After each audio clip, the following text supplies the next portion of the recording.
Liebert, and I'm the author of Facebook Fairytales, Modern-Day Miracles to Inspire the Human Spirit, which will publish on February 1st, 2010. So you're probably asking yourself, who's this social media Facebook chick? Well, let me tell you a little bit about me. I started my career working for Peter Jennings at ABC News. Glamorous, I know. Then I spent 5 years as the editor-in-chief of a luxury lifestyle magazine where I interviewed loads of celebrities and appeared on television and radio my fair share of times. Next stop, I edited New York Times bestseller by Kerry Kennedy called Being Catholic Now. Long story short, I know my way around a laptop and a Microsoft Word document. But enough about me. Let's talk about Facebook Fairytales. As far as I'm concerned, social networking gets a bad rap. I mean, sure, there are the girls gone wild kind of photos posted online, and there are the people who give you too much information. You know who you are. But as far as I'm concerned, social networking is taking the world by storm, one user at a time. And the truth is, there are unbelievable, tangible results to prove it, namely the 25 stories in Facebook Fairytales. You see, I've always been a bit of a voyeur. I just want to stalk you online, and if I need to be your friend in order to do that, I'm down with that. So what you're asking is, how did I come up with the idea for Facebook Fairytales?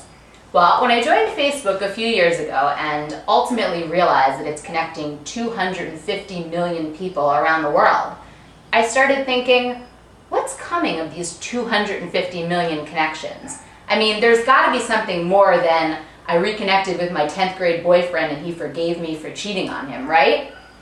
Yep, there sure is.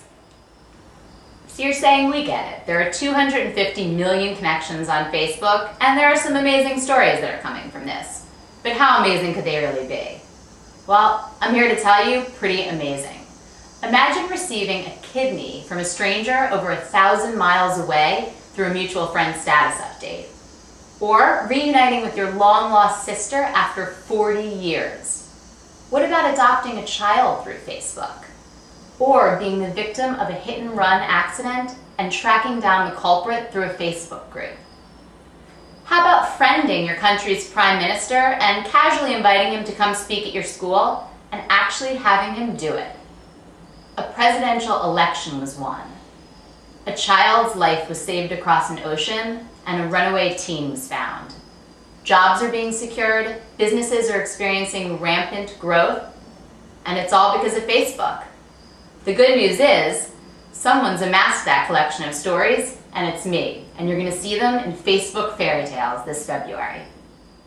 In my speech, I'll talk about how the stories in Facebook Fairytales represent the fact that social media and Facebook are taking the world by storm and really affecting people's lives in a positive way. I mean, every college student's going to need a job after graduation, right?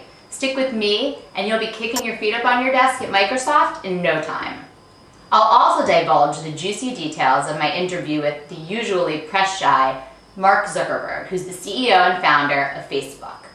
According to Mark, Facebook is going to be as ubiquitous as good old-fashioned email in 10 years. I have to say I agree with Mark, but if you don't believe me, I'll let Eric Qualman's Socialnomics video do the talking. I'm out!